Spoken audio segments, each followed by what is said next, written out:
बिस्मिल्लाहिर्रहमानिर्रहीम स्टूडेंट्स, आज हमारे पास है ग्रुप 2 और इसमें जो है हमारे पास एलिमेंट्स हैं that are the beryllium, magnesium, calcium, strontium, barium and radium. Group 1 को हमने कंप्लीट कर लिया था, अब ग्रुप 2 को हमने स्टडी करना है। पहले हम इनके ट्रेंड्स देख लेते हैं, एटॉमिक रेडियाई देख लेते हैं, इनकी मेल्टिंग पॉइंट, बॉइलिंग पॉइंट्स को देखेंगे। इस तरह इसकी इलेक्ट्रोनेगेटिविटी, आयनिक एनर्जी को हम स्टडी करेंगे। तो फर्स्ट ऑफ ऑल हमारे पास आता है एटॉमिक रेडियाई।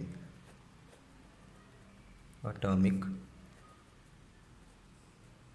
रेडियाई को अगर हम स्टडी करें तो यूनोवेल के डाउन द ग्रुप अगर आते हैं तो क्या होता है, down the group due to the addition of extra shells their atomic radii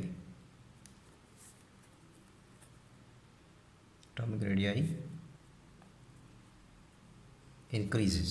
तो उनकी एटॉमिक रेडियाई क्या करती हैं, इंक्रीज़ करती हैं जैसे भी आप डाउन द ग्रुप आते हो। क्यों आते हो? बिकॉज आपको पता है एडिशन ऑफ एक्स्ट्रा शेल होती है। एडिशन ऑफ एक्स्ट्रा शेल होने की वजह से जो इलेक्ट्रॉन और न्यूक्लियस का जो डिस्टेंस होता है, अब वो क्या होता जा रहा है, यहाँ शेल का जो डिस्टेंस होता है न्यूक्लियस से, वो क्या होता जा रहा है, दूर होता जा रहा है, जिसकी बिना पे इनकी जो एटॉमिक रेडियाई क्या करती हैं, इंक्रीज़ करती हैं। इसी तरह अगर उनकी एटॉमिक इंक्रीज करेंगी तो उनका वॉल्यूम भी क्या करेगा, इंक्रीज़ करेगा। जब वॉल्यूम इनका इंक्रीज़ करेगा तो उनकी जो है आयनिक रेडियाई वो भी इंक्रीज़ करेंगी। जब आयनिक रेडियाई इंक्रीज़ करेंगी तो उनका एटॉमिक साइज भी क्या करता है, इंक्रीज़ करता है डाउन द ग्रुप। ठीक, समझ आ गई। अगर हम एटॉमिक रेडियाई जो है ग्रुप 1 एंड ग्रुप 2 को कंपेयर करें तो ग्रुप 2 की जो एटॉमिक रेडियाई हैं वो लेस हैं देन ग्रुप 1, मतलब सिमिलर हैं ग्रुप 1 के मुकाबले में। बिकॉज लेफ़्ट टू राइट जब जाते हैं तो यूनोवेल के न्यूक्लियर चार्ज इंक्रीज़ करता है। Left to right nuclear charge increases. जब न्यूक्लियर चार्ज इंक्रीज़ करता है तो उनकी जो एटॉमिक रेडियाई हैं वो क्या करती हैं, डिक्रीज़ करती हैं।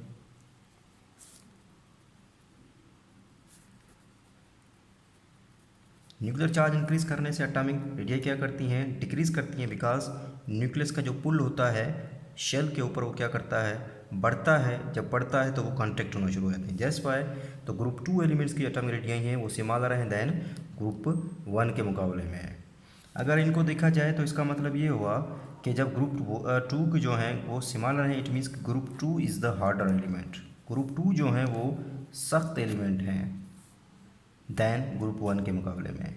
इसी तरह अगर इनकी ग्रुप 2 की melting point and boiling point को कंपेयर किया जाए, क्योंकि ये सिमिलर हैं तो इसका मतलब है इनकी मेल्टिंग पॉइंट और बॉइलिंग पॉइंट भी क्या होती है, ज़्यादा होती है, मीन्स के ज़्यादा होती है यूनोवेल के इनके। और अगर हम इस तरह कंपेयर करें कि ग्रुप 1 में और ग्रुप 2 के इलेक्ट्रॉन्स को कंपेयर करें तो ग्रुप 1 में एक इलेक्ट्रॉन होता है, ग्रुप 2 में 2 इलेक्ट्रॉन्स होते हैं आउटर मोशन में। तो ये क्या कर सकता है, 2 बॉन्ड बना सकता है, और लेकिन ये क्या करता है, सिर्फ एक ही बॉन्ड बनाता है। तो इसके 2 बॉन्ड को तोड़ने के लिए आपको ज़्यादा एनर्जी चाहिए एज़ कम्पेयर टू 1 बॉन्ड।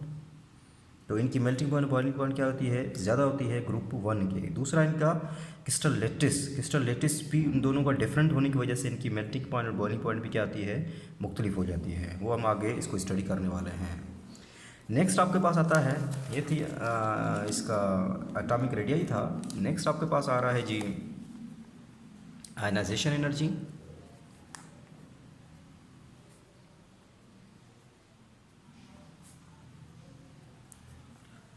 अगर आयनाइजेशन एनर्जी देखी जाए तो इन ग्रुप्स की आयनाइजेशन एनर्जी जो होती है, ग्रुप 2 के एलिमेंट्स की आयनाइजेशन एनर्जी क्या करती है, डाउन क्या करती है, फॉल करती है, डिक्रीज होती है, सॉरी फॉल करती है, जैसे कम होती जा रही है। इसके साइज़ बढ़ता जा रहा है तो कम से कम एनर्जी आप दे रहे हैं इलेक्ट्रॉन को, दैट्स वाई उनकी आयनाइजेशन एनर्जी क्या करती है, डाउन द ग्रुप डिक्रीज करती है। तो first ionisation energy down the group decrease करती है। क्यों डिक्रीज़ करती है, due to the increase in size.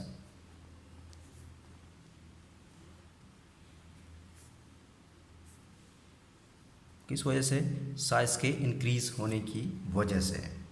लेकिन इसमें एक ट्रेंड जो होता है थोड़ा बहुत और इरेगुलर हो जाता है। किस केस में? बेरियम के और रेडियम के केस में। रेडियम सबसे लास्ट है, बेरियम उसके बाद है। ये जो आयनाइज एनर्जी होती है रेडियम की, that is slightly higher than barium. Barium से स्लाइटली हायर हो जाती है, लेकिन हम कह रहे हैं कि down the group ionize energy कम होती है, लेकिन आयनाइज एनर्जी जो रेडियम की होती है वो स्लाइटली हायर हो जाती है। किसके मुकाबले में? बेरियम के मुकाबले में। क्यों हो जाती है? बिकॉज इधर एक इफेक्ट आता है, उस इफेक्ट का नाम होता है relativistic effect. Relativistic effect, relativistic effect, sorry, relativist क्या नाम हो गया, relativistic effect, relativistic effect, yes, relativistic effect आता है। इधर क्या आता है? एक रिलेटिविस्टिक इफेक्ट आने होने की वजह से इनकी जो होती है सो रिलेटिविस्टिक इफेक्ट होने की वजह से इनकी जो रेडियम की आयनाइज एनर्जी है वो बेरियम से क्या कर जाती है?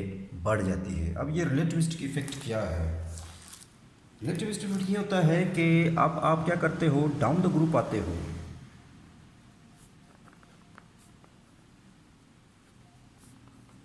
दिस इफेक्ट मीन्स कि कौन सा इफेक्ट? दिस रिलेटिविस्टिक इफेक्ट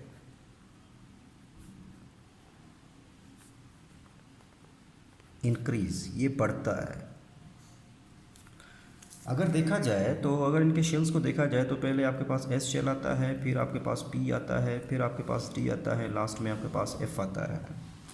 जब आप डाउन द ग्रुप आते हो तो ये जो एस शब शेल है ये क्लोज टू द न्यूक्लियस, ये न्यूक्लियस के करीब आता जाता है, क्योंकि due to the relativistic effect के होने की वजह से डाउन द ग्रुप एस जो होता है वो न्यूक्लियस के करीब आता जा रहा है, ठीक है। और radium that is heavier, radium जो है ये क्या है? हेवियर एलिमेंट है। हेवियर एलिमेंट की वजह से इसका जो एस ऑर्बिटल है बहुत ही न्यूक्लियस के करीब आ जाता है। इतना करीब आने की वजह से खदशा ये हो सकता है कि ये जिसके जो इलेक्ट्रॉन हैं एस ऑर्बिटल्स में, that will be fall into the nucleus, ये न्यूक्लियस में अंदर फॉल हो सकते हैं। लेकिन ऐसा नहीं होता, क्योंकि जैसे जैसे वो न्यूक्लियस के नज़दीक आ रहा होता है एस ऑर्बिटल, उसकी जो इलेक्ट्रॉन की स्पीड है वो भी क्या कर रही होती है? इंक्रीज़ कर रही होती है। और जब रेडियम में इतनी, यहाँ तक जब हम पहुँचते हैं, रेडियम में पहुँचते हैं, इनकी स्पीड इतनी हायर हो जाती है। जब इलेक्ट्रॉन की स्पीड हायर होने की वजह से, इसके इलेक्ट्रॉन की स्पीड जब हायर होती है तो इनकी एनर्जी भी क्या कर जाती है? इंक्रीज़ कर जाती है। जब उनकी एनर्जी इंक्रीज़ कर जाती है तो उनका मास भी इंक्रीज़ कर जाता है। जब एनर्जी इंक्रीज़ करती है, मास इंक्रीज़ करती है, जिसकी बिना पे इनकी आयनाइज एनर्जी क्या कर जाती है? स्लाइटली हायर हो जाती है। किसके मुकाबले में? बेरियम के मुकाबले में, क्योंकि इसका मास ज़्यादा है। Due to the relativistic effect की वजह से रेडियम का जो होता है मास क्या होता है? ज़्यादा हो जाता है। क्यों ज़्यादा हो जाता है? बिकॉज इलेक्ट्रॉन की स्पीड ज़्यादा करनी पड़ती है। जब इलेक्ट्रॉन की स्पीड ज़्यादा होने की वजह से उसकी एनर्जी बढ़ जाती है। जब उनकी एनर्जी बढ़ जाती है उनका मास बढ़ जाता है। जब मास बढ़ जाता है तो उनकी आयनाइज एनर्जी भी इंक्रीज़ कर जाती है एज़ कम्पेयर टू बेरियम के मुकाबले में स्लाइटली हायर हो जाती है। अगर हम ग्रुप 1 एंड ग्रुप 2 को कंपेयर करें आयनाइज एनर्जी को, ग्रुप 1 को एंड ग्रुप 2 की आयनाइज एनर्जी को कंपेयर करें तो ग्रुप 2 जो है ये क्या है? साइज़ में स्मॉल है, लेकिन ये साइज़ में क्या है? लार्ज है। इसका मतलब है ग्रुप 2 की आयनाइज एनर्जी क्या होगी? ज़्यादा होगी एज़ कम्पेयर टू ग्रुप 1 के मुकाबले में। इनकी साइज़ बड़ा है, आसानी से इलेक्ट्रॉन निकल सकता है। ये साइज़ छोटा है, न्यूक्लियर चार्ज इंक्रीज़ करने की वजह से, तो इनको ज़्यादा एनर्जी चाहिए इलेक्ट्रॉन को रिमूव करने के लिए। दैट्स वाई ग्रुप 2 की जो आयनाइज एनर्जी क्या है? ग्रुप 1 के मुकाबले में ज़्यादा होती है। नेक्स्ट आपके पास आता है, इनका जो ट्रेंड आता है वो होता है इलेक्ट्रोनेगेटिविटी। इलेक्ट्रोनेगेटिविटी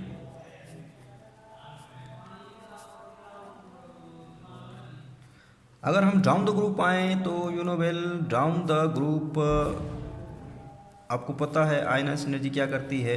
डिक्रीज़ करती है। तो इलेक्ट्रोनेगेटिविटी भी क्या करेगी? डिक्रीज़ करेगी। ठीक। नेक्स्ट आपके पास ट्रेंड आता है, ट्रेंड्स किसका? मेल्टिंग पॉइंट का एंड बॉइलिंग पॉइंट का। Melting point and boiling point को हमने एक्सप्लेन करना है तो पहले हम इसका क्रिस्टल स्ट्रक्चर्स देख लेते हैं सबका, एलिमेंट्स का। अगर हम बेरिलियम और मैग्नीशियम को देखें तो इनका जो क्रिस्टल स्ट्रक्चर होता है that is HCP, hexagonal close packing होती है। नेक्स्ट आपके पास कैल्शियम एंड स्ट्रोंशियम आते हैं, इनकी जो पैकिंग होती है that is the FCC, face centred cubic होती है। नेक्स्ट अगर आप आते हैं beryllium, magnesium, calcium, strontium and barium में आते हैं तो इसकी जो होती है पैकिंग हो जाती है वो PCC हो जाती है। अब HCP से FCC जो पैकिंग है इसको कहते हैं कि देयर मोस्ट इफ़िशिएंट पैकिंग है, बहुत ज़्यादा इफ़िशिएंट पैकिंग है, तकरीबन 74% होती है, आप लोग पढ़ चुके हैं, मोस्ट इफ़िशिएंट पैकिंग है। लेकिन ये जो है नीचे जो है इसमें क्या है, लेस इफ़िशिएंट की वजह से। तो इनका जो ट्रेंड होता है melting point and boiling point वो क्या हो जाता है, इरेगुलर ट्रेंड हो जाता है इनकी पैकिंग की वजह से। अगर हम मेल्टिंग पॉइंट का ट्रेंड देखें तो बेरिलियम की ज़्यादा हो जाती है। अब यहाँ पे मैग्नीशियम नहीं लिखेंगे, बेरिलियम की किससे ज़्यादा हो जाती है, कैल्शियम से ज़्यादा हो जाती है। कैल्शियम के फिर किससे ज़्यादा होती है, स्ट्रोंशियम, स्ट्रोंशियम के बाद किसकी, बेरियम, और लास्ट में सबसे कम किसकी हो जाती है यहाँ पे, मैग्नीशियम की हो जाती है। लेकिन अगर हम इसका बॉइलिंग पॉइंट का ट्रेंड देखें तो बेरिलियम की जो होती है, अब यहाँ पे कैल्शियम नहीं आएगा, बेरियम से शुरू करेंगे क्योंकि बेरियम का मास ज़्यादा हो जाना, नीचे जाते मास ज़्यादा हो जाता है, ठीक है। तो बेरियम, बेरियम के बाद किसकी हो जाती है, स्ट्रोंशियम, स्ट्रोंशियम के बाद कैल्शियम, कैल्शियम लास्ट किसकी हो जाती है, मैग्नीशियम की हो जाती है। इसका साइज स्मॉल होने की वजह से ज़्यादा है, फिर नीचे आते हैं मास बढ़ता है, नीचे आते हैं तो मास इंक्रीज का रिलेटिविस्टिक इफेक्ट की वजह से। तो यहाँ पे क्या होती है, बेरियम की ज़्यादा रहती है किससे, स्ट्रोंशियम, स्ट्रोंशियम से कैल्शियम, इसके बेरियम की सॉरी बेरिलियम से फिर बेरियम, बेरियम के बाद सॉरी यहाँ पे आता है बेरिलियम, बेरियम, यहाँ पे बॉइलिंग पॉइंट आती है कैल्शियम की, सॉरी यहाँ पे कैल्शियम आता है, यहाँ पे स्ट्रोंशियम आता है, ठीक है। कैल्शियम, स्ट्रोंशियम, और फिर क्योंकि ये इरेगुलर ट्रेंड है जिसकी वजह से इनकी मेल्टिंग पॉइंट और बॉइलिंग पॉइंट क्या होती है, डिफरेंट हो जाती है। तो beryllium, calcium, strontium, barium and magnesium, नीचे आपके पास beryllium, barium, calcium, strontium and magnesium. तो ये था इसका मेल्टिंग एंड बॉइलिंग पॉइंट्स का ट्रेंड। लास्ट हम इसका लिखते हैं रिएक्टिविटी विथ वाटर, इनकी वाटर के साथ रिएक्टिविटी देख लेते हैं। बेरिलियम जो है does not react with water या do not react with water, ये वाटर के साथ रिएक्ट नहीं करता। क्यों नहीं करता, because due to the small size, एक साइज स्मॉल होने की वजह से, दूसरा इसकी हाई आयनाइजेशन एनर्जी की वजह से। हाई आयनाइजेशन एनर्जी होने की वजह से और स्मॉल साइज होने की वजह से बेरिलियम जो है वो रिएक्ट वाटर के साथ नहीं करता है। मीन्स कि चाहे वो बेरिलियम वाटर हो चाहे स्टीम हो तब भी ये वाटर स्टीम के साथ भी रिएक्ट नहीं करता। इवन के रेड हीट भी हो तब भी ये वाटर के किसी भी सूरत में ये वाटर के साथ क्या करता है, रिएक्ट नहीं करता। बाकी डाउन द ग्रुप मेटल्स जो हैं वो वाटर के साथ रिएक्ट करते हैं, तो वो आप क्या प्रोड्यूस करते हैं, हाइड्रोक्साइड बनाते हैं, प्लस हाइड्रोजन गैस क्या होती है, इवॉल्व होती है। बाकी जो मेटल्स हैं वाटर के साथ रिएक्ट करते हैं तो हाइड्रोक्साइड बनते हैं प्लस हाइड्रोजन गैस इवॉल्व होती है। लेकिन डाउन द ग्रुप इनकी रिएक्टिविटी विद वाटर के साथ क्या करती है, इंक्रीज करती है। Down the group reactivity of these metals या एलिमेंट्स